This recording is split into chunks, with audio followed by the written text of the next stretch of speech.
Ce matin, ils viennent de recevoir un nouveau tuyau sur une possible planque de trafiquants. Tu sais, tu connais la route? C'est l'AICM Boulodrome de la SNCF. C'est derrière la piscine Tournesol. Un renseignement très précis qu'il faut exploiter sans attendre.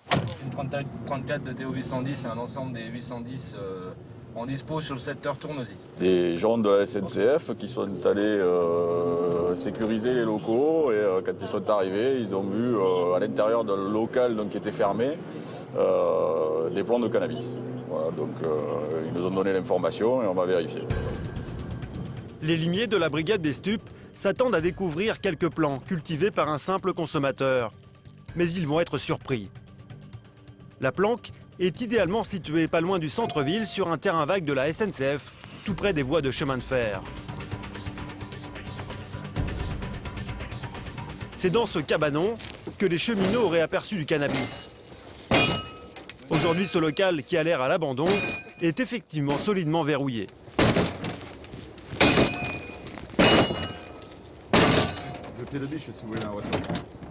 Les policiers devront s'y reprendre à plusieurs reprises.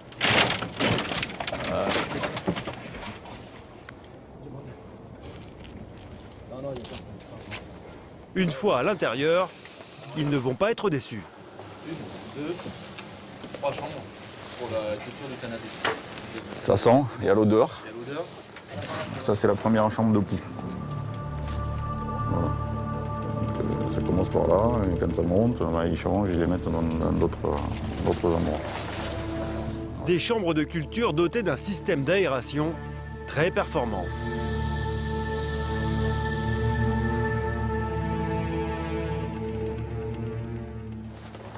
Je pense que là, il y a un peu plus de 100 plans. Ouais, il y a à peu près une centaine de plans. Voilà, donc ça peut rapporter beaucoup d'argent. Les plants avec le système avec pompe, etc. pour l'irrigation directe des plants. Ensuite, il y a besoin de chaleur et de lumière, donc ça tourne en permanence. Ce sont des lampes super puissantes. Hein. Donc du coup, il faut quand même un système électrique assez sophistiqué, bien monté pour pas que ça prenne le feu, etc.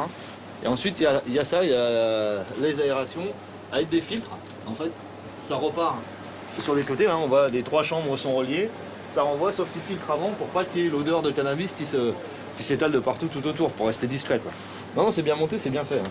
Des comme ça, on en fait, mais c'est quand même assez rare. Le réseau qui cultive ce cannabis semble bien organisé. Pour preuve, au départ, ce local n'avait pas d'électricité. Je ne sais pas où ils prennent l'électricité, mais ils y vont. Il est là, voilà, il passe ici. Tu prends des photos On prend des photos pour après les voir dans la procédure. Si on nous dit mais pourquoi vous êtes allé jusque là-bas, parce qu'en fait on a suivi juste simplement le fil. À l'image d'un jeu de piste en forêt, Thierry se met à suivre le câble électrique. Après une vingtaine de mètres, apparaît une autre maison qui semble inhabitée. La brigade des stupes va y faire une drôle de découverte. Bonjour, police s'il vous plaît, vous venez nous ouvrir. Ouvrez la grille. La police. Ok. Allez, tout de suite. Là. Oh. Pose ça, tu Viens. Tu ouvres, donne les clés. Pour faire croire que la maison est inoccupée, ses occupants s'étaient enfermés de l'extérieur. Ils ont tout fait pour ne pas attirer l'attention. Au total, les policiers vont déloger 3 individus originaires des pays de l'Est. Prends-le. Les policiers sont à la recherche de tout indice qui confirmerait l'existence d'un réseau.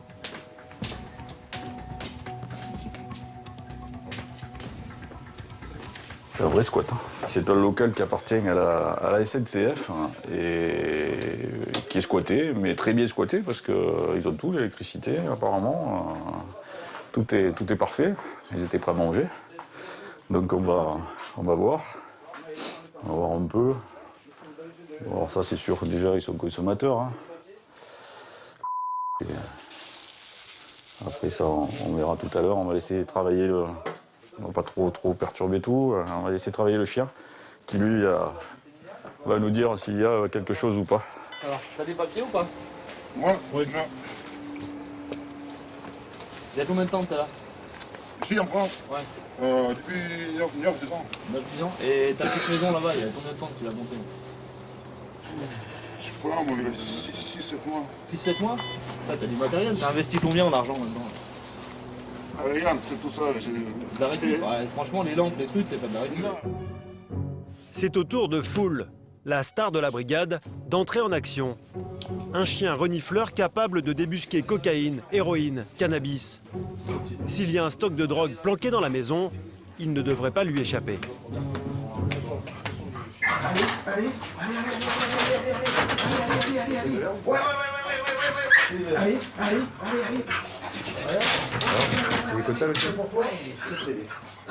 Foul a fait mouche.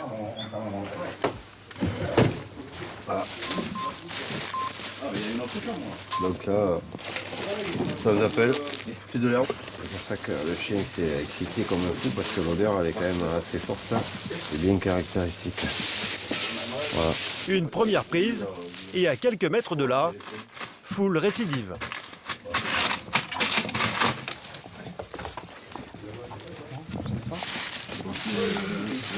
C'est l'herbe séchée, c'est ce qui se revend, c'est ce qui se fume. C'est bon à la consommation. Monsieur, c'est à vous ça? Hein? C'est à vous ça? Le dealer doit être bien connu à Montpellier, car pour répondre à la demande, il a bricolé des plantations supplémentaires jusque dans les penderies.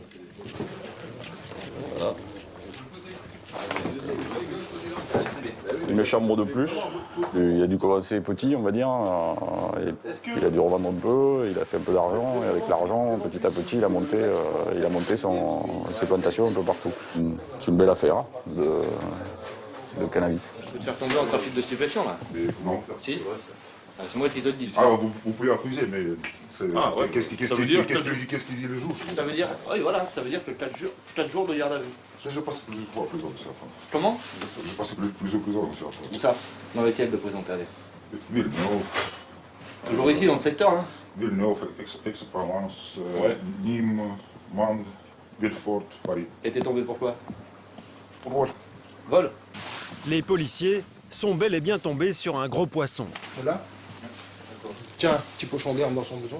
Pendant que la petite bande est interrogée dans la pièce d'à côté, les enquêteurs vont casser le matériel de culture, comme la loi l'exige. Voilà, je vais détruire le matériel qui permet de produire l'herbe. Donc je vais casser les ampoules.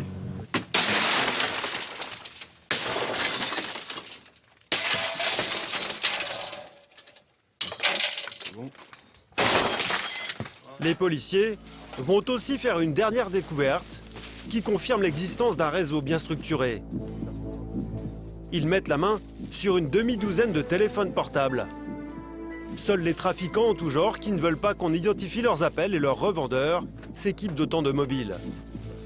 Un signe qui ne trompe pas. Tiens, un autre. Aujourd'hui, Christophe fait main basse sur une centaine de plants de cannabis. Une belle prise. Et qui plus est, inattendue.